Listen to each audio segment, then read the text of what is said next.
What's up guys, and welcome back to my channel.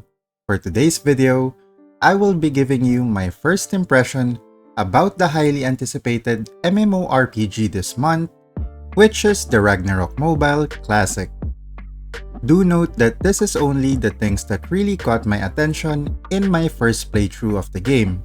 I will be posting a more detailed video containing my honest review in the following days. So make sure to subscribe to the channel to get notified when that video comes out. But before we talk about my impression, let me first state the obvious. When it comes to this game, some people might think, why is this game similar to the Ragnarok Mobile Eternal Love? Is this a rip-off of ROM Eternal Love? Well, the answer to that is no. The main reason why this is very similar to Eternal Love is because these two games are published by the same company.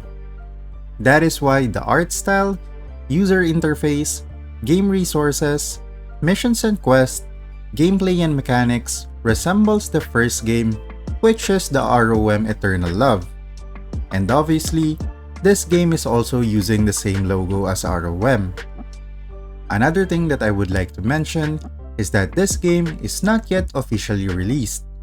What I am playing right now is the closed beta test or CBT for this game. If you don't know what a CBT is, this is a type of product testing where the developers invites people to test the features and functionalities of their product. Typically, CBTs invite a small group of people to do the testing. However, for the case of ROM Classic, they have allowed a large group of people to log in and test the game out. I think the main purpose of this is to check if their servers can withstand a huge number of players logging in and playing the game all at the same time. With that being said, you have to bear in mind that the progress that you make for this game during the CBT will probably be wiped out after the testing period. Take note that the CBT period is from December 4, 2024 up until January 14, 2025 only. Now that we've got all of those things out of the way, let's talk about my first impressions of the game. Right off the bat, from the moment that I was in the login page, up until the character creation, I already felt like I was playing Eternal Love again. I played that game for years after its release, which is why this game gave me a nostalgic feeling of the time that I was very much addicted to ROM.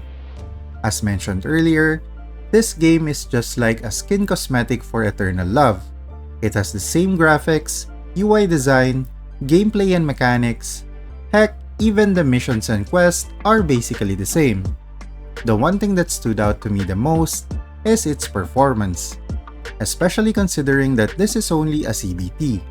The game was running smoothly in my emulator at around 50 to 60 FPS. Although, of course, there are areas in the game, especially the crowded locations, that will pull your FPS down to below 30. But overall, the game is running fine. The combat is quite good and fluid, and I didn't really have any problems during battles. Of course, ROM Classic is probably using the same framework as Eternal Love, so this is probably the reason why this game is running this good. The equipment and progression systems are also similar to its predecessor, so the players in the old game won't have any problems adapting to the systems in this game. The mercenary system is also included, where you can hire companions to help you out in combat. However, in my opinion, having those mercenaries in the game only takes away the co-op and social interactions between players. Because instead of looking for other players to party up, they would rather hire mercenaries instead. Although things may have already changed in ROM since it has already been years since I last played this game.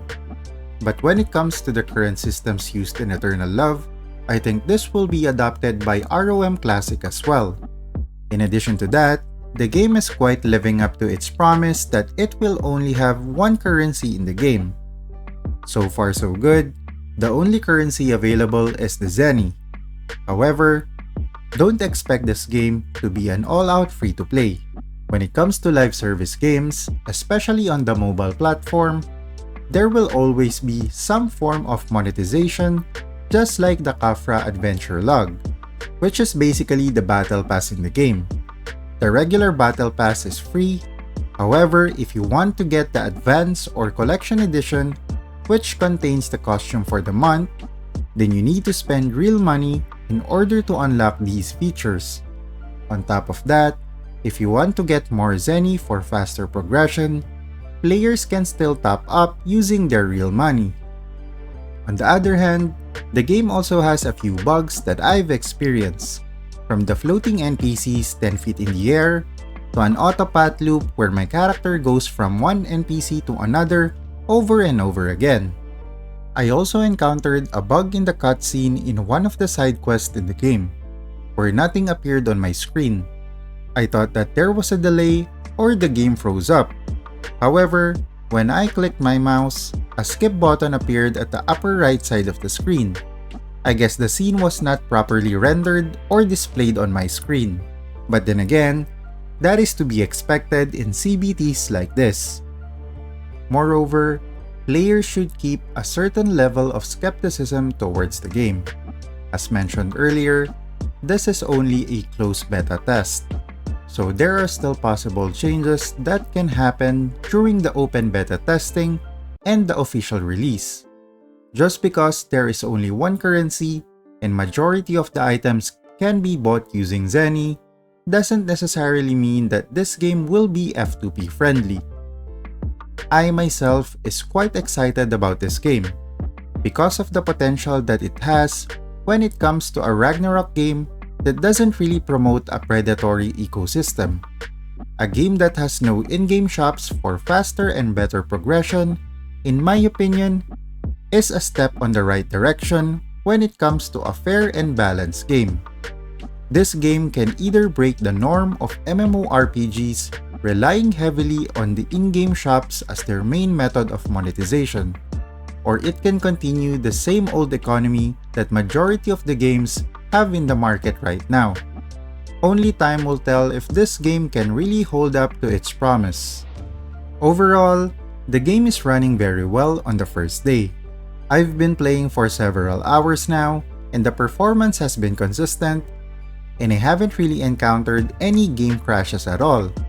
If you want to know more about the game, I will be posting a more detailed review about ROM Classic in the following days. So make sure to subscribe to the channel to get notified when that video comes out.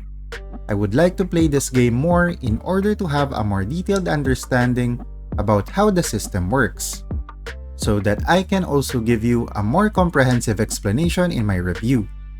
What are your thoughts about the ROM Classic? Let me know in the comment section below. If you enjoyed the video, don't forget to leave a like, and if you want to see more ROM Classic, don't forget to subscribe to the channel. GG! You're a superhero.